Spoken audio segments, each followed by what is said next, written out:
at the extreme southern tip of the Arabian Peninsula. In an area of the world that today we know as the Yemeni highlands, there was an ancient group of people called the Sabaeans. Perhaps you've heard of them before. They're not famous, but they pop up from time to time in historical records. So we know, for example, that in the annals of the Assyrian king Tiglath-Pileser in the 8th century, the Sabaeans are mentioned. But archaeologists now know that the history of these people goes back much further than this Assyrian king Tiglath-Pileser. They were there in the Yemeni highlands long before he was even born, centuries before. They pop up as well, these Sabaeans, on the edges of the biblical story. So when the life of the ancient poet Job begins to fall apart at the beginning of the book that bears his name, it's at least in part because Sabaean raiders have come and taken his stuff. They show up from time to time in history and around the edges of the biblical story. They might not seem like an important people group given their geography. The southern tip of the Arabian Peninsula sounds like the end of the world to us.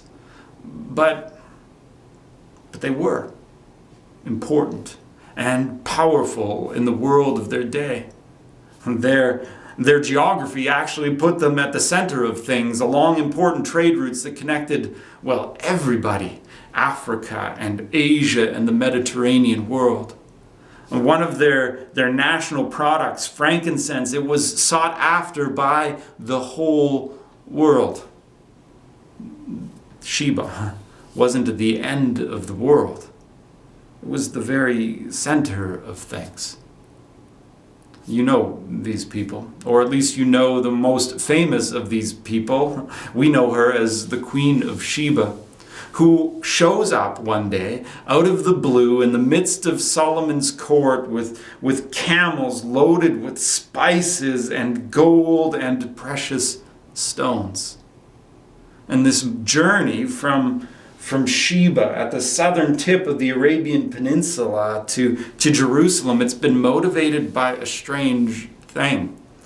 This Queen of Sheba, she has questions, tough questions that she wants to put to Solomon.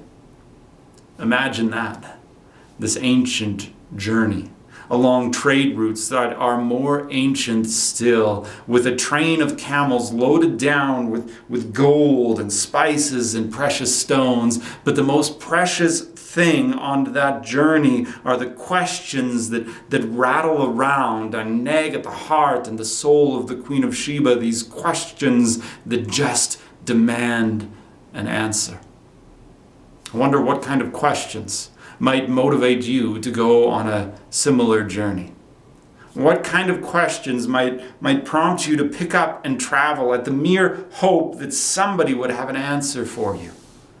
How far would you go to hear an answer to, does he love me or does he love me not? Should I stay or should I go? Should I quit or should I stick it out? Should I choose what's behind door 1 or door number 2? Or maybe just, how do you fix a whining power steering pump on a Chevrolet Traverse? What kind of questions would motivate you to travel to the ends of the world? The Queen of Sheba had questions of her own. They're so profound that they prompt her to go.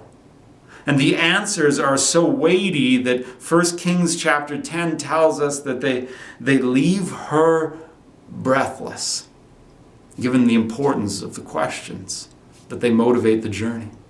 Given the profundity of the answers, that they leave the queen breathless. It would seem that the author of the biblical story should have recorded the questions and the answers for us.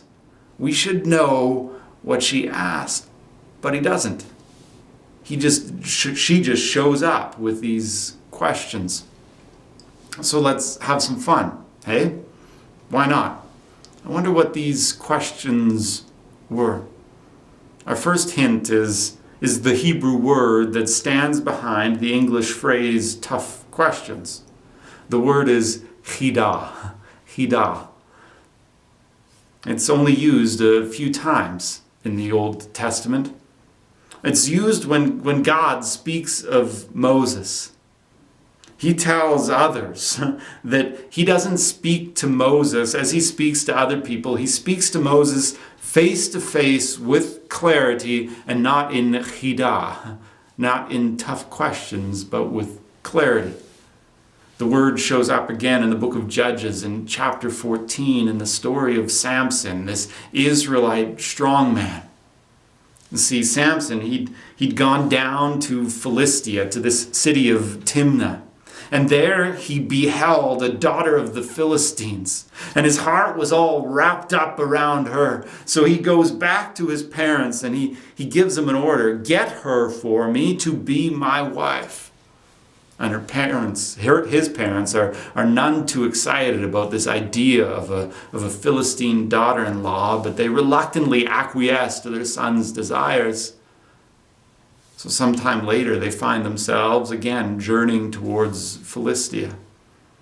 And a young lion, it rushes towards Samson.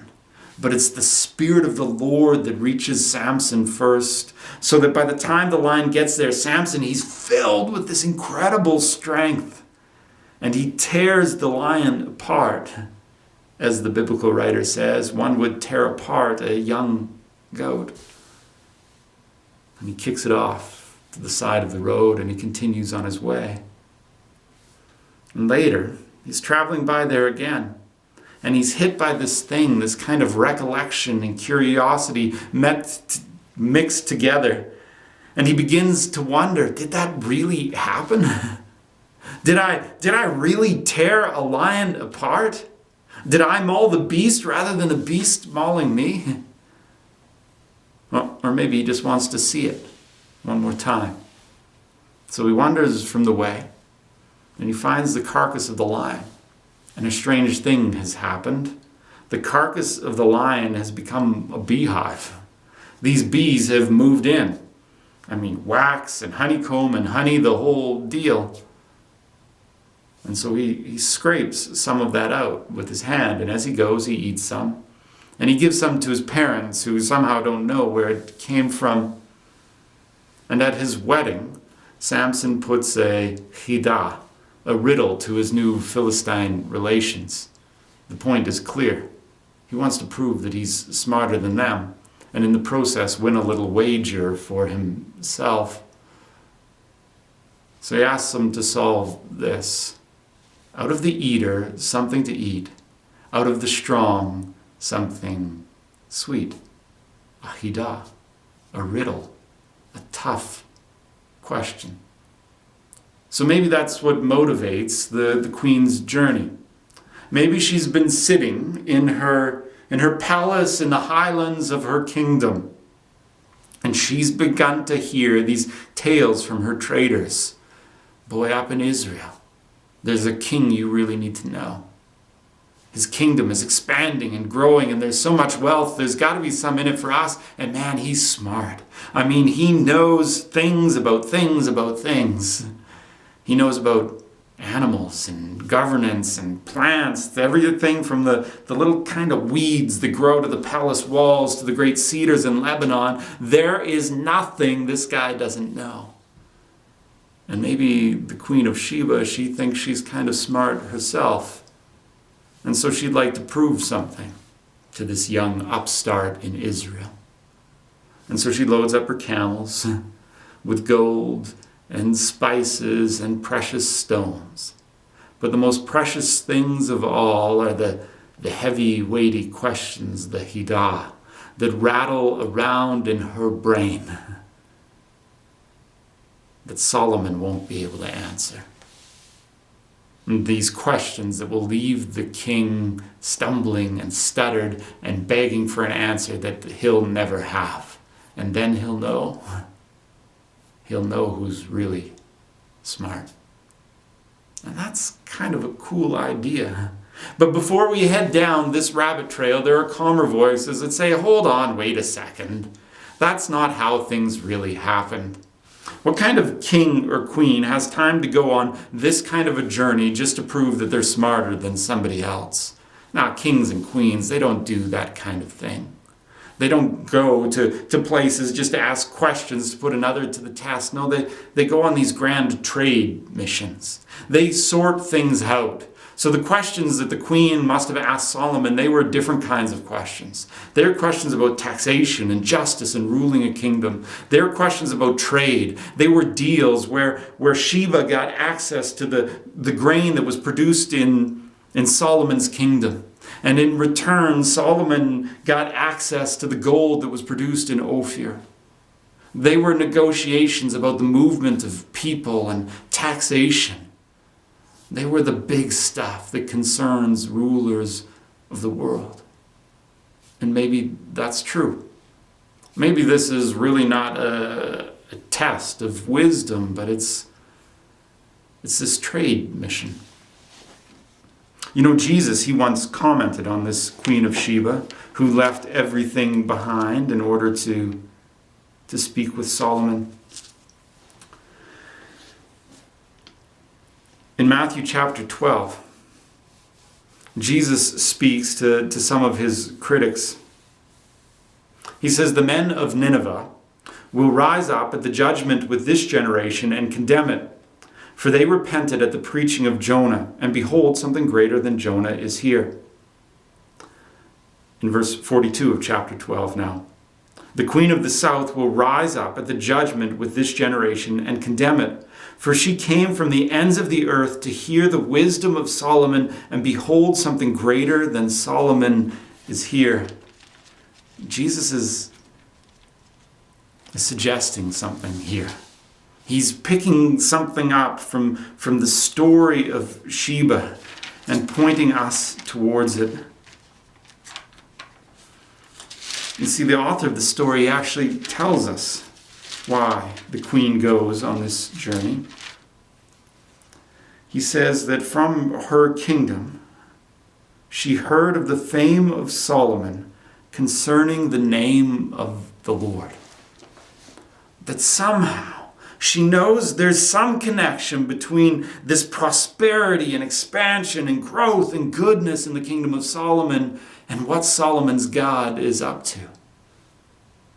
The fame of Solomon concerning the name of the Lord.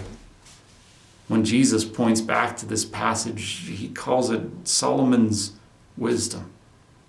That maybe the queen, she goes just to get wisdom. That's a radical thought, isn't it? Think of the last time that you went on a trip. Think of all the planning and preparation that you had to do just for the trip itself. And then there was all the planning and preparation that you had to do just so that things at home ran relatively smoothly when you were gone. It was so much that at some point during the preparation for the trip, you probably thought to yourself, why bother? It would be far easier just to stay at home. Now imagine you're a queen. And imagine the voices speaking to the queen. Do you think any of them said, "Yeah, go on this pilgrimage just to get wisdom. Don't worry about things. We'll look after them here. There'll be no extra work on your desk when you get back. Everything will be easy." Now, there were probably hundreds of voices saying to the queen, "You don't have time for this. Don't go, not now. There's more important stuff to do." And yet the queen goes because she knows that the pursuit of wisdom is worth it. And that's such a positive example for us. Because we know that Scripture calls on us to pursue wisdom. But so much of the time we've got other stuff to do. We've got decisions that need to be made about school. We've got decisions that need to be made about life. We've got work to do. We've got the next thing to go on to. We don't have time to just pursue wisdom. And yet the Queen of Sheba, who surely had important stuff on her plate, loads up her camels and goes in the pursuit of wisdom to kind of try and somehow grasp something of this connection between Solomon's success and his God. And here's the remarkable thing, according to Jesus. It's that she went from so far to hear Solomon. And there are people so close to him who is far greater than Solomon, and they simply cannot be bothered. Isn't that a tragedy? That there were people so close to Jesus, who is so much greater than Solomon, and they just couldn't be bothered. And I wonder why that happened. And I know this is kind of the opposite of what Jesus says, but I think the Queen of Sheba, she kind of had an edge on the people around Jesus. Think about Solomon, his incredible wealth. His traders brought back gold by the ton. They brought back so much silver that nobody bothered to weigh it. He built these palaces and a temple that marked the skyline of Jerusalem and were burned into the memory of ancient Israel. His gardens were populated with plants and animals from the furthest corners of his empire. He had all this stuff that glittered, this power and prestige and wealth and fame and influence. And it's so easy to see that. And then there's Jesus, who has none of that. The son, or so it was thought, of a carpenter from Nazareth, this nowhere nothing town that nothing good ever comes out of. This traveling around, wandering preacher who has nowhere to lay his head, whose band of followers is this ragtag collection of fishermen and tax collectors and zealots. And he's got the nerve to say that something greater than Solomon is here. If that's true, if the peasant Jesus is greater than the mighty King Solomon, then wisdom must not be what we so often think it is. If that's true, if the peasant Jesus is greater than the powerful King Solomon, then maybe sometimes wealth and fame and prestige and influence, they're just wealth and fame and prestige and influence.